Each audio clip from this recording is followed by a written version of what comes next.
The game is to be where you are, be it honestly and as consciously as you know how. Watch the latest Ram Dass documentary film, Becoming Nobody, on Gaia.com. Of course, there was fear in losing that familiar identity. But there was always also wonder. The Gaia.com library supports you with transformational content. See it for yourself and go to Gaia.com/BeHereNow and check out the Be Here Now playlist, curated just for you. Visit Gaia.com/BeHereNow and start your free trial today.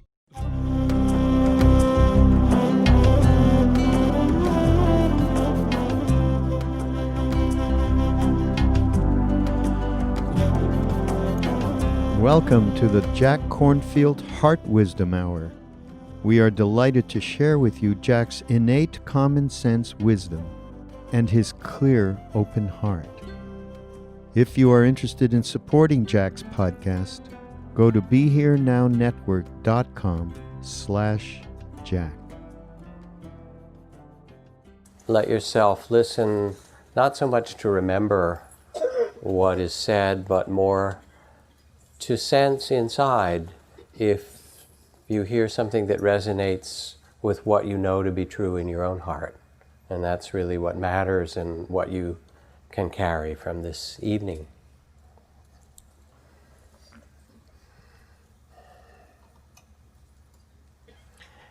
This past few days has been the holidays of Passover and Easter, which of course are both rooted in much more ancient spring festivals of renewal, whether it's the symbolism of the Easter egg or all of those things that come really from the spring festivals.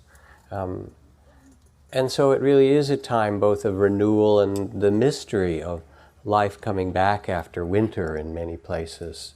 And so I want to tell a story tonight and talk some about that mystery, because here we are going about our daily affairs as we do in this society, driving and searching on the internet, and between driving and Google, that's about half your day, right? And hunting and gathering, as Westminster likes to say, which is basically shopping in its modern form. Various other things like that. And we live in a way that the speed and the complexity and the urban environment for many of us, that divorces us in some way from the memory of mystery that we live in and that we're born into. And that we're surrounded by, and that we are.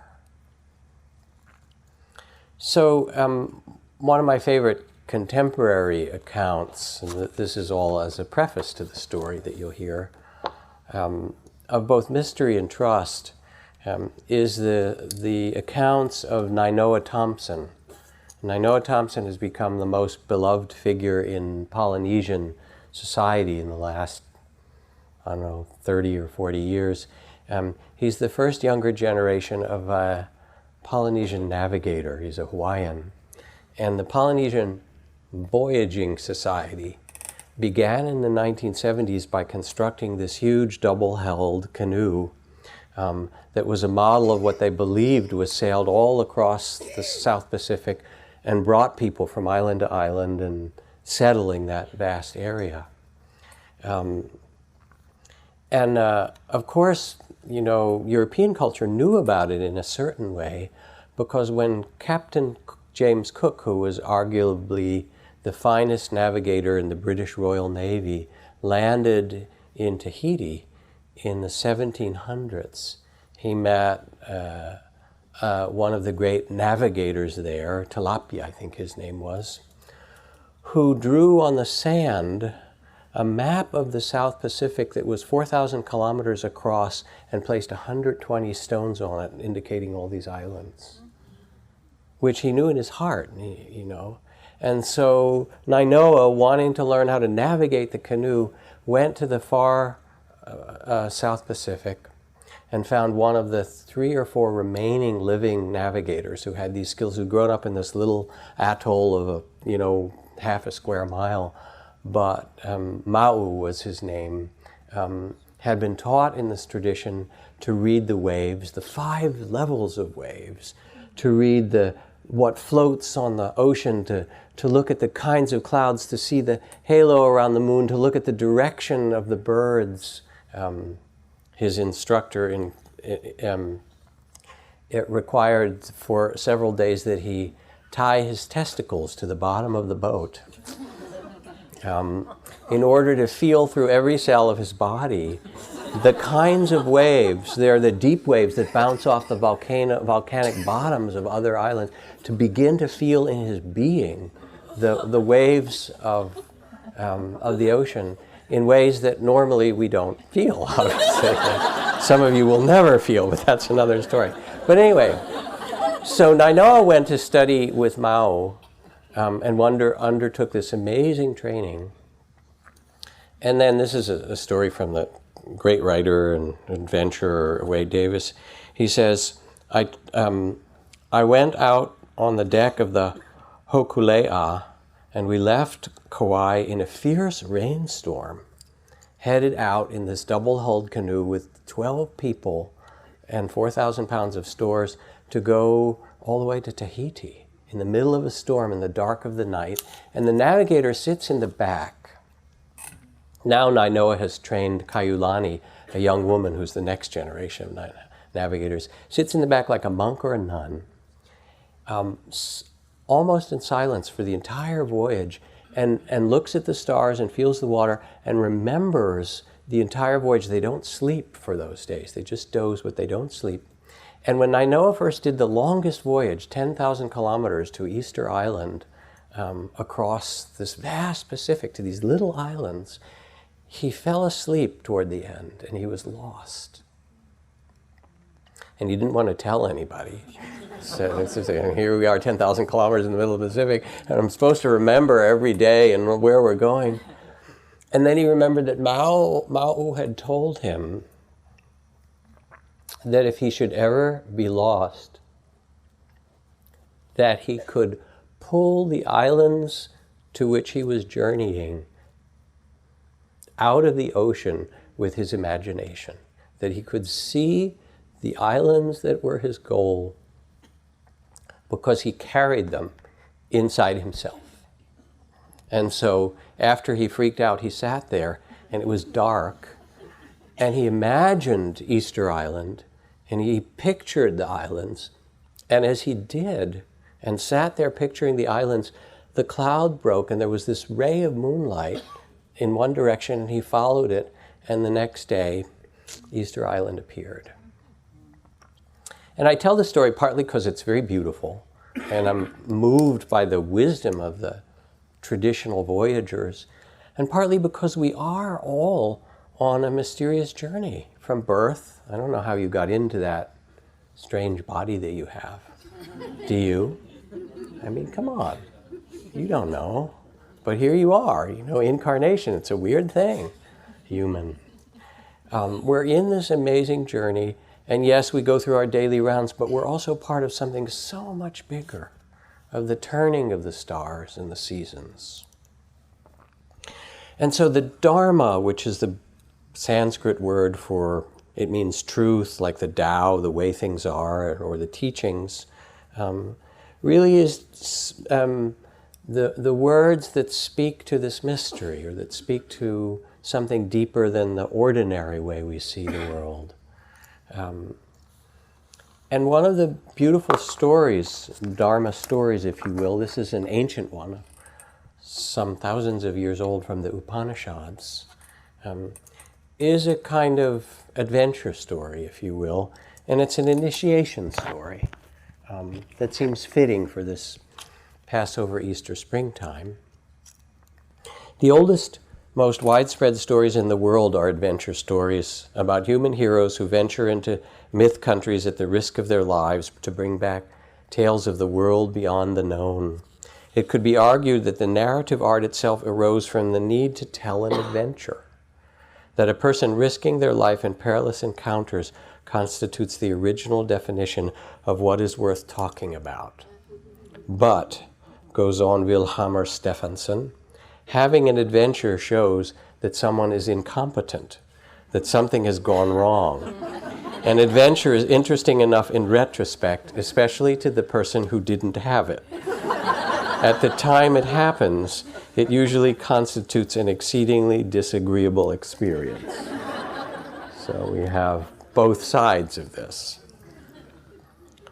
So, a long time ago, when you were much younger than you are now, there was born in ancient India a young man named Nachiketa to a wealthy Brahmin family. And Nachiketa, whose father was a businessman, was somebody who was interested in the mystery, in the truth of things, and skeptical about the world that he saw around him. And sometimes our initiation begins through our own skepticism. Things don't seem right. You're a teenager or you're a young adult and you look around and you say, this world is messed up. I have to find some other way to live in this world because what the adults are doing doesn't seem to make any sense to me. You know that moment? You remember it? Before you became an adult, right? Or sometimes the initiation begins with, in Greek, what's called a katabas, a blow. You get a cancer diagnosis, or someone you love gets very sick, or there's a loss or a death or a divorce, or something unexpected happens to you. And all of a sudden, who you thought you were and what you thought the world was shatters and opens. And you're faced with, well, what do I don't do now? Who am I now? What is this life? And all of us, at some time or another, will go through initiations. And if we go through them consciously, they awaken us, they liberate us, they free us. So this is Nachiketa's initiation story, and it's a kind of male initiation story, but as you listen as a woman, those of you, who reflect on female initiations, there is the female initiation of the moon huts, and in Menzies there's the female initiation of childbirth, of the healing lineages of the feminine wise women. There are all these forms of female initiation as well. But here's Nachiketa, and he's a young man, and his father, who's gotten quite old, becomes nervous about his eternal soul. And so he goes to the priests of the big temple in the community, and he says, I'm getting old and I'm kind of worried about, what's going to happen after I die and so forth. And the priests tell him about this special ceremony where you can make a great deal of good karma or merit. And of course, basically, it requires you giving a lot to the temple. And so his father proudly makes this huge public ceremony where he gives his gold and his cattle and everything. People come to see it, very proud of himself. And says, I give all that I value to the temple, I remember my teacher Ajahn Chah. There was a very wealthy Thai businessman who came to see Ajahn Chah in the forest of Thailand.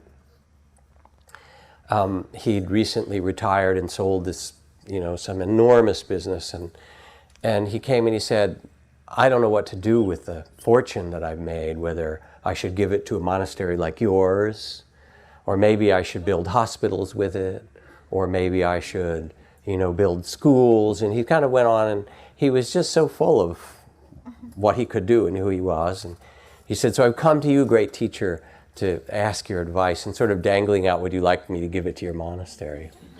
And Ajahn Chah looked back at him. He said, when you came down the road to the monastery, you crossed over that high bridge over the Yamun River? The man said, yes. He said, I think you should take it in a big barrel and just throw it off the bridge.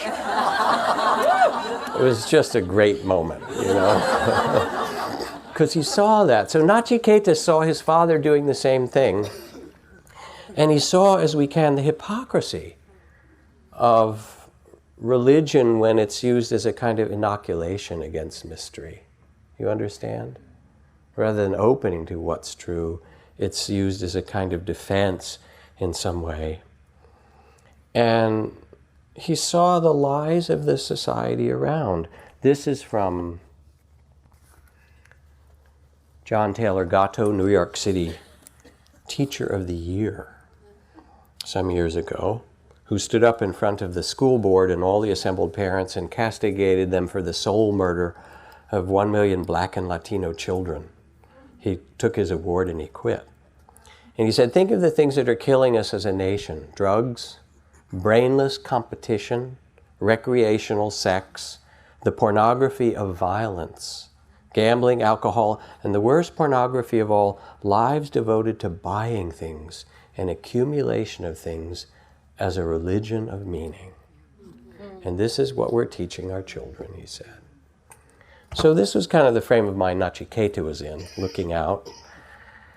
And his father said, I give all that I value to the temple. And Nachiketa says, you do? What about me? You know, kind of some blurted out, this is nonsense, right? Your son. And being as insulted publicly by his son in this great festival as he was, his father turned back to him when he said, you give all you value, what about me, your son? And he says, I give you to death, which means drop dead, basically. He was so angry, he said that to his son. And his son looked back at him and said, I accept. Because he was a young man looking for initiation. And young men, you know, they come and they say, anything dangerous to do around here? I mean, really, you have to understand. That's what initiation is. Young women too, sometimes. Because you need to show that you're bigger than just the circumstance that you're born into. That you have to find your way to connect to the mystery. So he accepted this. And he accepted it because he saw the insanity of that culture at that time, the superficiality of it, the hypocrisy of it. But of course, it's not just that time. In 1492, Columbus sailed the ocean blue, right? Remember that? Okay, but I'm going to go on. It's not as pretty. In 1493, the Pope declared the indigenous inhabitants of the New World not people. Therefore, it could be colonized. In 2007, at the United Nations, after years of struggle, even in the 90s, indigenous rights, the UN declared the rights of indigenous people. And all nations in the world signed but 4. Canada, Australia, New Zealand, and guess who? USA. The rights of indigenous people. Declared by the Pope in 1493, they are not people. So it's not just Nachiketa's time. This is crazy, actually, isn't it? You know, it's some very deep, not just hypocrisy, but some profound ignorance and grasping and fear behind this. So Nachiketa saw this. We also haven't signed the landmine treaty that my teacher Gosananda worked on for so many years, you know, and we're trying to make ourselves secure. We have like the airbag society, right? Everything's going to keep us safe, but it doesn't work that way.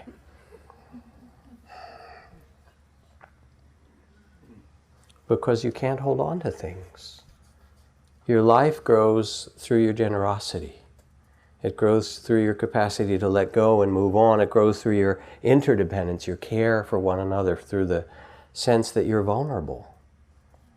Because everybody's vulnerable. As Rilke says, ultimately it's upon our vulnerability that we depend.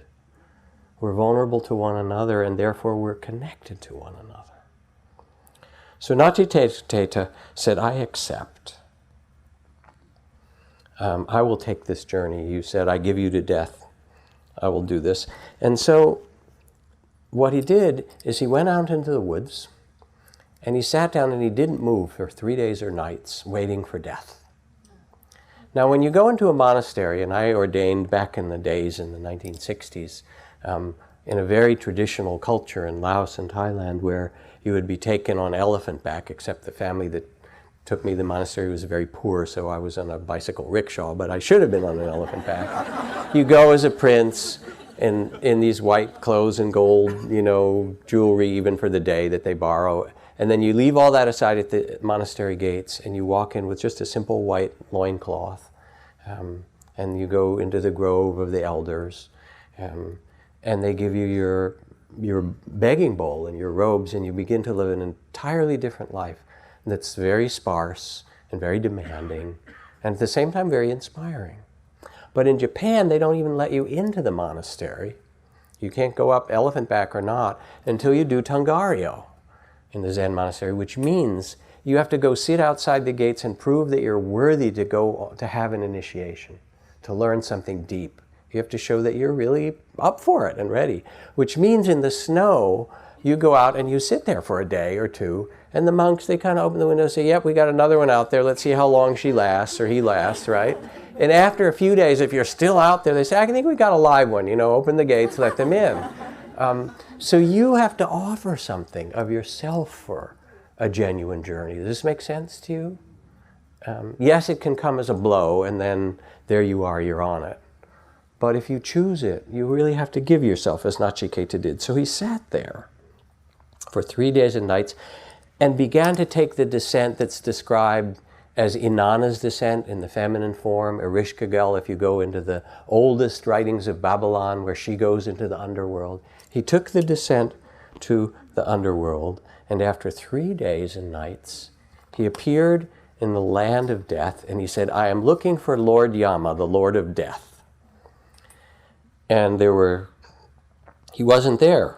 Who he encountered were only some of his assistants, Pestilence, War, and Famine. And they said, Lord Yama is out collecting rent. You will have to wait. So he waited, and he waited for a while. Lord Yama means, by the way, the keeper of the law of the way things are, that things are born and that they die. That is the keeper of the books of the law, many, many different ways. So he sat, and he waited. And actually, if you meditate, and you sit, we sat for 30, 35 minutes, but if you come on a retreat for a day or a week or a month, you sit like he did, and maybe it's not war, pestilence, and famine, but it is restlessness, fear, loneliness, longing, regret, guilt, unfinished business, tension you carry, all the stuff that you may have run away from in your life. You sit quietly and he comes, remember me, I'm here. All the unfinished business of the heart. So here's Nachiketa sitting with all this, and you really have to sit with what you're afraid of to grow. In fact, fear is the membrane between what you know and something new. When you get afraid, it's like one of those little lights on the dashboard blinking and saying, about to grow, like it or not, about to grow, right? It's true. So there he was, sitting, and death arrived, Lord Yama. And the assistant said, there's an unusual young man who's come here. Because usually when people hear your name, they flee, hands in the air, and run the other way. He came seeking the Lord of Death. Brave young man. And he's been here, and Lord Yama said, how long has he been here? He said, 3 days. He didn't run away, he came to see you. So Lord Yama went up to Nachiketa and paid his respects and said, I'm sorry to keep you waiting. And Nachiketa said, that's all right. I've learned something sitting here. And because I've kept you waiting for 3 days and nights, as an apology, I will offer you 3 boons, which is to say 3 wishes. That's the way it's told in these stories. Having not been a proper host to you, now I can offer you 3 wishes, and you may wish for what you like. We'll have a conversation, and I'll see what kind of a young man you really are. So Nachiketa sat quietly for a moment on his initiation journey. And he thought and he felt, because the word in Sanskrit for mind, chitta, is the same word for heart. It's really heart-mind. We've divided them in this culture, but they're one in the indigenous world and in the world of wisdom. He said, my first wish is for forgiveness. I would that my father could see me as he did on the day that I was born. Because there he was with this huge struggle, the father wound, the conflict that we have in trying to become ourselves, or with the hypocrisy of the society or our parents. And some deep longing in him said, I wish for forgiveness for this journey. That's the first wish that I had, that my Father could see me with the love he saw me when I was first born. And I know that when I first started to practice in meditation as a kind of ardent young guy, going to the toughest monastery I could find and things, and then coming back and teaching with that kind of effort and energy, it didn't work very well for most people. It was okay for, a while for young men, women trying to test themselves. But what happened here is that as people made great effort, mostly it mapped directly onto their ambition and unworthiness that's so rampant in our and culture. And people would say, I'm not doing it well enough, and I'm not a good meditator, and actually I'm not a very good person. And all the unworthiness and all the self-judgment and all the striving would come up. And the reason, no, it's not this, that we actually have to start with compassion for who we are as human beings, for what we've suffered, what we live in, what those around us have suffered. And with that mercy, with that compassion, with that forgiveness, then it becomes possible to see what's true. Because otherwise you're just judging and fighting against it and yourself. So Nachiketa asked for forgiveness. Do not introduce me to him, said the writer Charles Lamb. I want to go on hating him, and it's hard to continue hating a person you get to know. Forgiveness. What does it mean for us? It's so critical in our journey. The South African Truth and Reconciliation Commission, after all that happened there, and Bishop Tutu writes about this. He said, we want to forgive. I remember in one of our councils, people came forth giving testimony. I heard the testimony of the daughter of one of the 4 men from Craddock who in 1985 were abducted and murdered and burned. The girl was only 16 years old, and she said, I want to forgive, but I do not know to whom I can forgive. If only I could know who did what to my father, then I would really be able to forgive. So there's something in us that wants to move on, because otherwise it's the Northern Irish and Catholic Protestants, fighting over what happened 300 years ago. Your people did this to my people, or the Hutus and Tutsis, or the Israelis and the Palestinians, and your people did this to mine, and it never stops. And finally, with forgiveness, it stops with us. I will not pass this suffering on to another generation, to another person. And so when we undertake a genuine journey like Nachiketa, forgiveness is part of the ground of what is necessary. I have an amazing book of photographs that's kind of a holy book for me, taken at the Vietnam Veterans Memorial, which is a place that people go over the years to touch the names of their father or their grandfather or their son, 58,000 names, to leave offerings. And this is a book of the offerings that are left. And one of the pictures in the offerings is a note and a photograph. Dear sir, for 22 years, I've carried your picture in my wallet. It's a little green picture. I was only 18 years the day we faced one another on that trail in Chu Lai, Vietnam. Why you didn't take my life, I never knew. You stared at me so long, armed with your AK-47, yet you did not fire. Forgive me for taking your life. I was just reacting the way I was trained, but so many times over the years I've stared at your picture and your daughter. It was a man and his child. And each time my heart and guts burn with the pain of guilt, for I have 2 daughters myself now. And I know you were a brave soldier defending your homeland. Above all else, I can now respect the importance that life held for you. I suppose that is why I'm here today. And yet, it is time for me to continue the life process and release my pain and guilt. Forgive me, sir. I offer this to you. Please forgive me. And this man, Richard Luttrell, who faced the enormity of what it is to take a life, and that's all these soldiers coming back from Iraq and Afghanistan. It's not, I can't tell you what I saw. It's, I can't tell you what I did. That really burns into the soul. Eventually, what he did is he flew to Hanoi with the picture.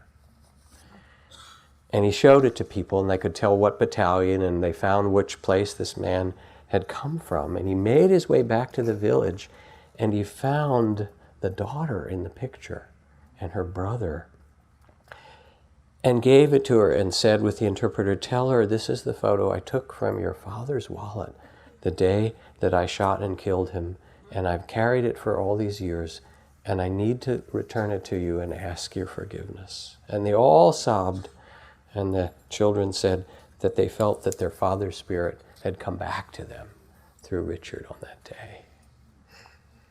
But we all have something to ask forgiveness for, to forgive ourselves, to forgive another in some way or other.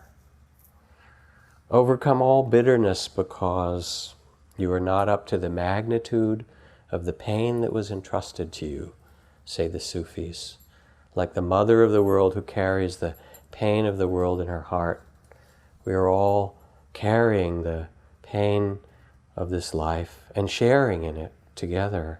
You are called upon to meet it in compassion, forgiveness, instead of self-pity, to carry it with dignity. So this was the first blessing that Nachiketa asked for. I think of the Zen poet Ryokan, who wrote, "Oh, that my priests' robes were wide enough to gather up all the suffering people in this floating world and bless them." And there's something about forgiveness. It doesn't mean you have to go back and see those people. You may say, "Never again, I will do what I can to prevent harm continuing." But it's really in your own heart to no longer carry hatred, to release yourself, to forgive yourself, to forgive another. And so this was the first step of Nachiketa's journey. And then Lord Yama looked back and said, "That was a wise request, Nachiketa.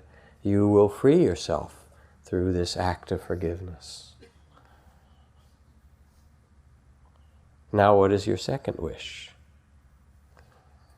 Nachiketa reflected for a time, and he said, "What I want is aliveness. I want to live every day, every moment. I want to live this life as fully awake as I can." It's like Don Juan's question to Carlos Castaneda, does the path you're living have a heart? If it does, it is wonderful. If it doesn't, it is of no use.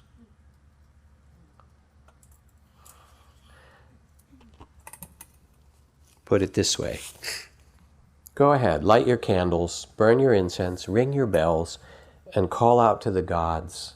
But watch out, because the gods will come, and they will put you on their anvil and fire up the forge and beat you until they turn brass into pure gold.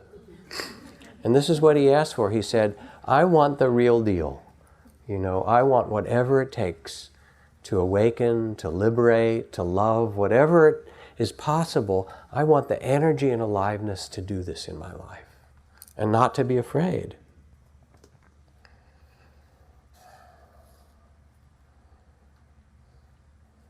I think of a friend of mine whose daughter had meningitis when she was 17 or 18, and it looked like very severely brain damaged from it. And her mother wouldn't accept it. They said she may not be able to speak again, she may not be able to move in the way a normal person can. Her mother moved into the rehab hospital and spent a year lifting her arm and moving it and putting it down, lifting her arm again, mouthing a word. Her daughter is now, it's 20 years later, she graduated law school, She just said, "I will do this." And this is what Nachiketa asked for. And we all have it in us. Ask that capacity to give ourselves fully to something.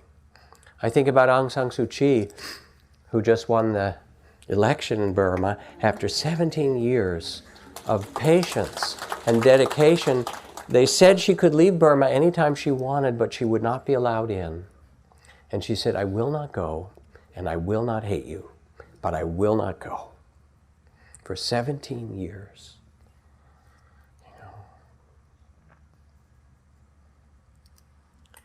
James Baldwin, who writes, he says, I imagine that one of the reasons people cling to their hate and prejudice so stubbornly is they sense that once hate is gone, they will be forced to deal with their own pain. And so we project it on others, on the immigrants or the communists or the Muslims or whoever it happens to be, you know, because we can't bear our own insecurity, our own unknowing. And here's Aung San Suu Kyi, and she said, I will not go, no matter what, and I will not hate you.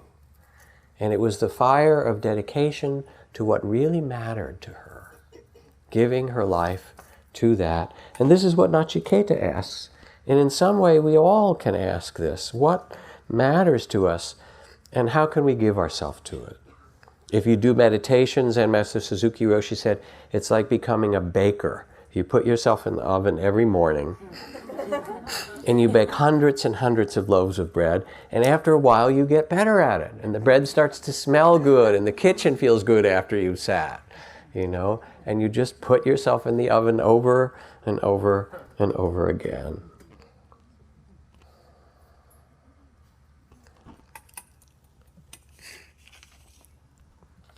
Tamara Engel, dying of cancer, writes, my days are short, and as I grow weaker, I experience so much gratitude for my meditation. Not only the joy and ease it brought, but the hard parts. For every bored and restless sitting, every fearful fantasy, and every pain and ache I sat through, and every itch I didn't scratch, was a training for kindness, a training for the muscle for bearing witness, for the trusting spirit that carries me now, even as I face my death. And so as we dedicate ourselves, whether it's the meditation practice or the things that you love and that make your spirit and heart grow, that dedication brings you back to who you really are, to wisdom, to a kind of liberation. And this is what Nachiketa asked more than anything that he might find. Now, of course, we get a little bit reluctant. I mean, should I really do this? This is from Laurie Anderson. In the Tibetan map of the world is a circle, and at the center there's an enormous mountain guarded by 4 gates. And when they draw a map of the world, they draw the map in sand. And it takes months, and then when the map is finished, they say some prayers and erase it and throw the sand in the nearest river. Last fall, the Dalai Lama came to New York to do a 2-week ceremony called the Kala Chakra, which is a prayer to heal the earth. And woven into these prayers were a series of vows that he asked us to take, and before I knew it, I had taken a vow to be kind for the rest of my life. And I walked out of there and I thought, for the rest of my life, what have I done? This is a disaster. And I was really worried. Had I promised too much? Not enough. I was really in a panic. They had come from Tibet for the ceremony, and they were walking around Midtown in their new brown shoes, and I went up to one of the monks and said, can you come with me to have a cappuccino right now and talk? So we went to this little Italian place. He had never had coffee before, so he kept talking faster and faster. And I kept saying, look, I don't know whether I promised too much or too little. Can you help me, please? And he was being really radical. He said, look, don't limit yourself. Don't be so strict. Open it up. He said, the mind is a wild white horse, and when you make a corral for it, make sure it's not so small. And another thing, when your house burns down, just walk away. And another thing, keep your eyes open. Find the right road. One more thing, get moving, because it's finally time to go home. So Nachiketa asked for this aliveness, and this story is really a mirror. You know, where are you in the story? Needing forgiveness, looking at what brings your life alive. He asked, can I live a life? Can I tend the fire of my life and my heart so that something beautiful grows from it? And so he was given this blessing by Lord Yama, yes. And now finally, Lord Yama looked at him and says, now you have the opportunity to ask for your 3rd boon, your 3rd blessing.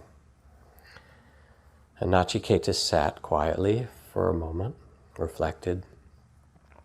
And he said, I ask for that which is immortal. It's quite a thing to ask from death. And Lord Yama looked back and says, are you sure? This is your last wish, you know. And here you could have this. And he showed him the palaces and the maidens and the sense pleasures and the Ferrari, although it was probably a chariot with 6 or 8 steed, you know. And we can make you a royal prince, and you can have children and grandchildren and a great kingdom. And he shows him all the things that he could get. This is your last wish, remember. And Nachiketa looks back at him and says, I have a question for you. Because we all have our temptations. You know what Lord Yama parades before you, don't you?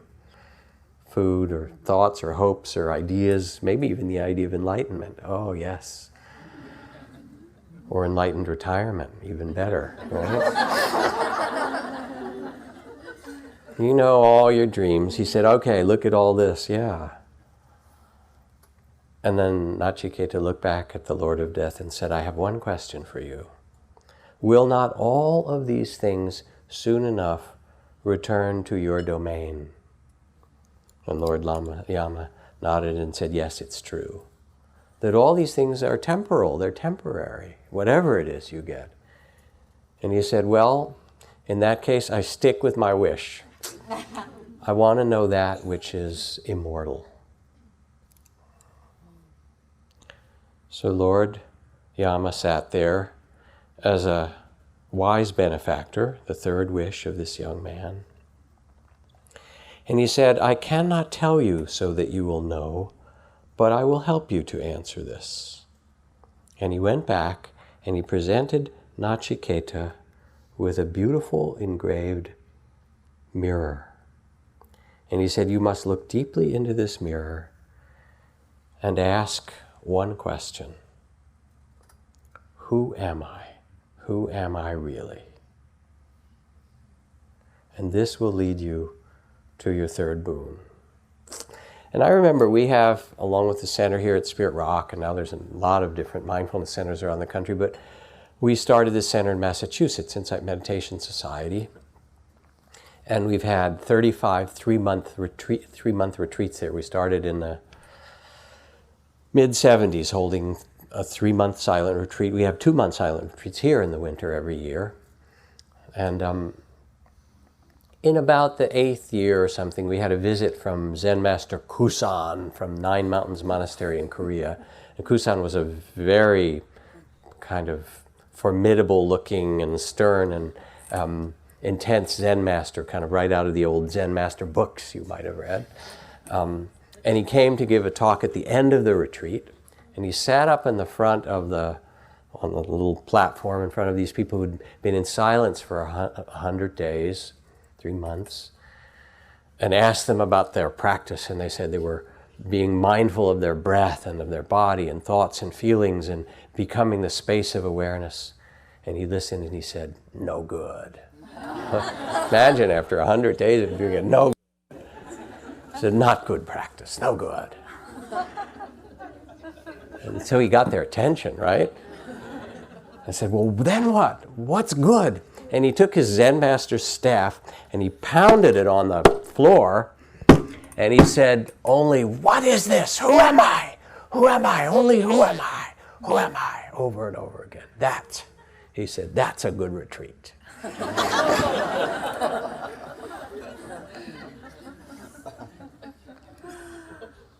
But it is the great question. Yeah, you can turn that off, Sean. Thank you. That's good. Appreciate it. It is the great question. Are you your body? I was just with Ram Dass in Hawaii in February, and there he was with his stroke and aphasia, unable to move one arm and not very well one leg, and in his wheelchair. And he was looking out and he said, you're not your body.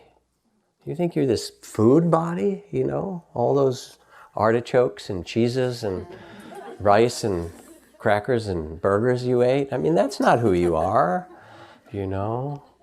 Do you think you're your thoughts? I hope not. And that would be a real disaster, you know? Well, you're your emotions, you think you're your feelings, but you feel this way one moment and feel this way another. Who are you? you know? And there was a guy, a disabled guy, who was sitting right in the front who shouted out, Ram Dass says we're not our bodies, yay! You know, it was really beautiful.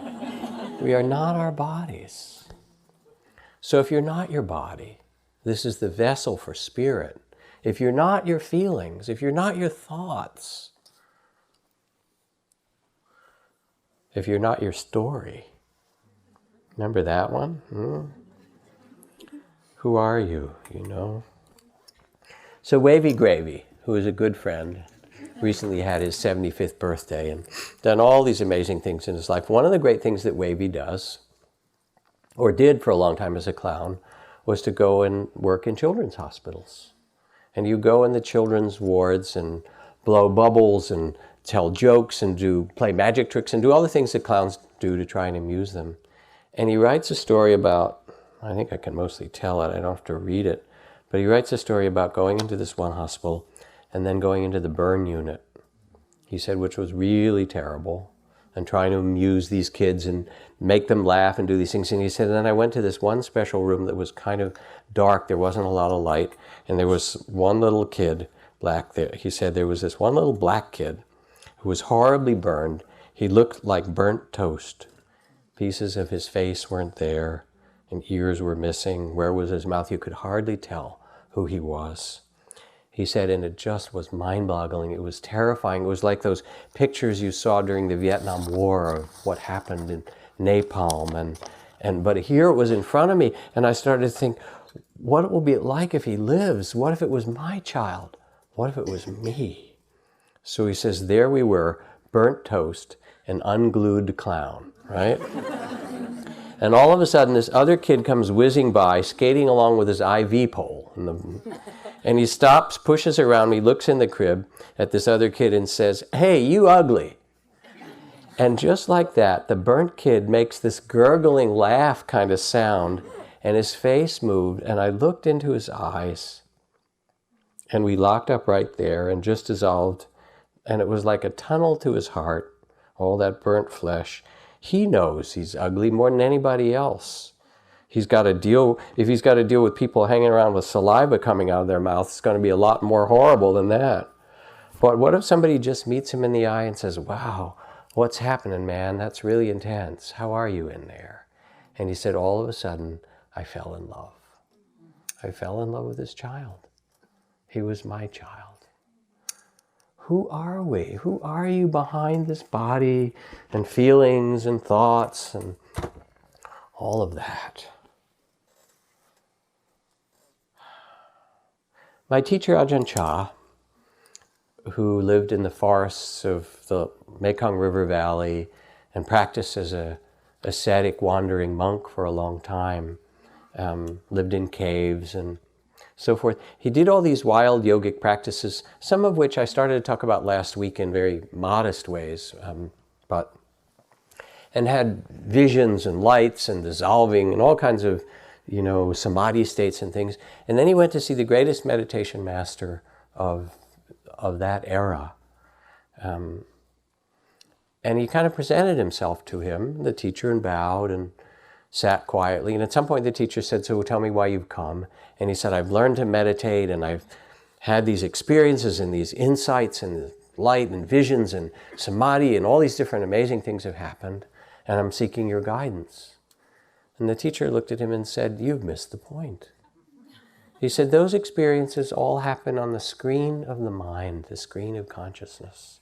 He said, and they're no different than going to the movie theater and seeing a romantic comedy or a war movie, or a documentary, or a science fiction, or all the kinds of movies you go to see. He said, the point is not that the movies are always changing and so are your experiences. What matters is to whom do they happen. So turn your attention from the experiences themselves back to awareness and ask, who am I? And become the knowing itself, become the awareness, the loving awareness, become the one who knows. Because this is your Buddha nature, this is your true nature. And you'll see when you die, you'll figure it out then probably, you know, you'll float out of your body and you'll say, wow, that was a trip, you know, that whole personality and family thing, yeah, man. You don't think so, huh? You wait, you'll see. And remember, I told you so. Yeah. So my teacher, Nisargadatta in India, he said, you know yourself only through the senses, and you take yourself to be what they suggest, the senses of your body and the things around you. To myself, I am neither perceivable nor describable. There's nothing I can point to and say, this I am. You identify with everything so easily, your story, your body, your thoughts, your family, your community. I'm this. For me, this is impossible. For wisdom sees that I am nothing, and love sees that I am everything. And between these two, my life flows. So what happens as you get quiet? If you take this mirror, this great question that Lord Yama gave to Nachiketa, and ask, who am I really? You get caught up in all the things of the mind and personality, struggles of community and life and work and so forth. Who am I really? You are awareness. You are loving awareness. And those things happen to you. They are the spirit that is born into you, has all these sense experiences and all these things. It's not who you really are. Look and see, this is not something to believe. This is the inquiry that Zen Master Kusan said. Who am I?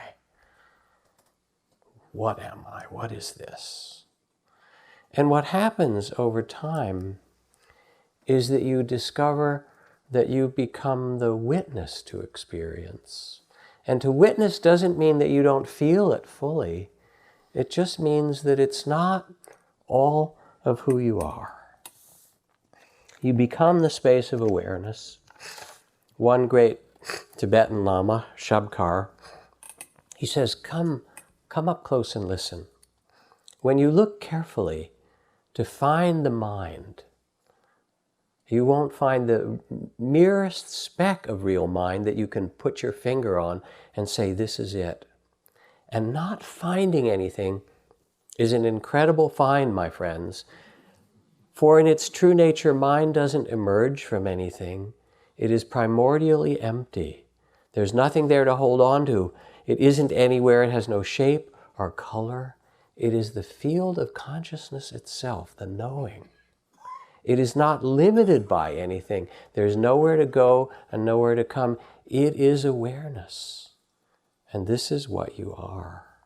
It neither comes nor goes. It is clear like a flawless piece of crystal. Your own mind, itself surely and always the Buddha, the one who knows. So, sometimes you inquire, especially when you're caught in things, or something terrible happens, or you go through a blow or an initiation, or you get your diagnosis or something's going on, and you get so caught, and then there's that moment where you remember and you say, wow, I was really caught in that, wasn't I? And that's the moment of awareness that knows this is not who you really are. And you become fearless. Fearless doesn't mean you don't have fear, by the way. It doesn't mean that. It just means that you say, oh, this is fear. I know you. I know you. That's just one of the other movies on the screen. Sometimes you sense it. Sometimes you rest in the awareness and your life comes and goes. You notice it when you wake up. There you had to sleep. You love to go to sleep, don't you? Come on, face it. You like to be unconscious. It's amazing. Yes, you love your life, but then enough already. Can't I have a sleep and not have to deal with anything? Because your life is only part of who you are.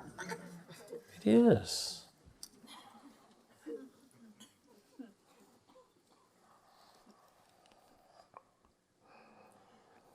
Sometimes someone will look at you like Wavy Gravy did, looking at that young boy. In India, you see a teacher, and Ramana Maharshi was famous for this, and they look at you with what's called the glance of mercy. They look in your eyes, and they see you confused and seeking and lost and imagining and doing your life. And it's like, don't you remember who you are? They see the beauty that's in you that you've lost track of, that can't be touched. It reminds me of the story of Jarvis Masters that I like to tell, who's in San Quentin on death row. Longtime Buddhist practitioner, an amazing man. And Jarvis took bodhisattva vows from Thrangu Rinpoche and has been practicing as a bodhisattva. Anyway, one day in the winter after a big rain, he was out in the San Quentin yard, which is a wild place because there's the razor wire and the guards with their guns and the chain link fence. And then on the other side of it is sailboats and Mount Tam and the bridge. It's like the most amazing piece of real estate in the world, but you're in there with the guards and their guns, and it's wild. And there were puddles in the yard, and a seagull came and landed in the puddle. And the young man who was sitting next to Jarvis picked up a rock to throw it at the seagull. And if you don't understand that, you haven't been hanging out with young men lately. But it's like hunting or something. Anyway, okay. And Jarvis, because he took this vow of non-harming without even thinking, kind of stuck out his arm like, don't do that, man. But didn't say anything, just did that. And the guy got really angry. They work out and tattooed muscles, young. I mean, you got to be tough in there to survive. What you doing? Why'd you do that? Shouting, and everything in the yard gets silent. Okay, something's going to come down because you don't mess with somebody's personal space.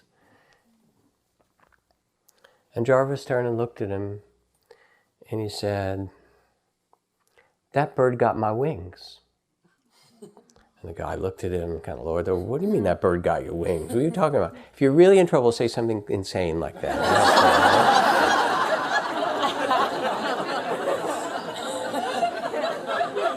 But he put the rock down, and Jarvis got up and walked away. And for 2 weeks afterward, people went up to Jarvis in the cell block and places, said, Jarvis, what do you mean that bird got my wings?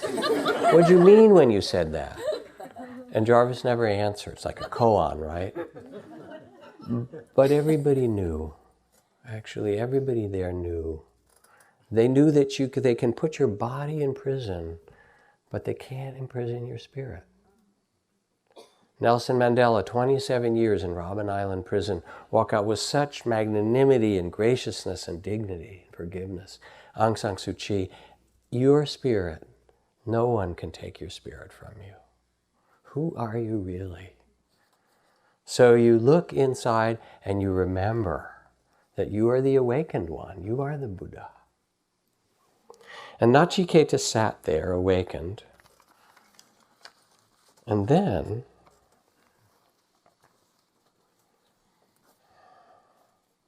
it was time for Nachiketa to return. How does that happen? What makes you return when you've gone through your journey?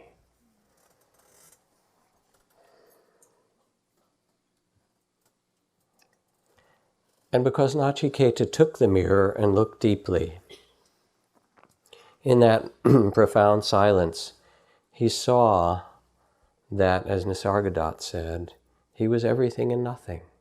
And this isn't some philosophy or something you have to believe. It is the truth. Kalu Rinpoche, great Tibetan Lama, said, you live in illusion and the appearance of things. There is a reality, but you do not remember it. When you understand, you will see that you are nothing. And being nothing, you are everything. And we all know it. We experience it walking in the mountains or making love or listening to an amazing piece of music or being there at the birth of a child or the death of someone we love. And that mystery when the body turns into a corpse and the spirit leaves, and you know it's not that body, that meat sitting there is not who that person was. Who are you in this mystery? And Nachiketa saw, I am nothing and everything. I am interwoven into all of life.